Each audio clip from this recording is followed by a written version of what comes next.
Good morning, my art-loving friends. Here is how I make my fine lining brush.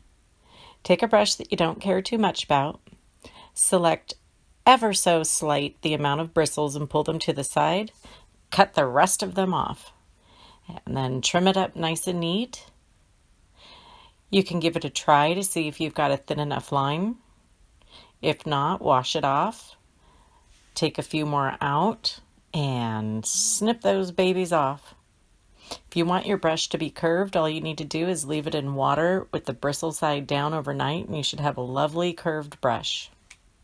Have a great day. Wishing you peace, love, and happiness now and always.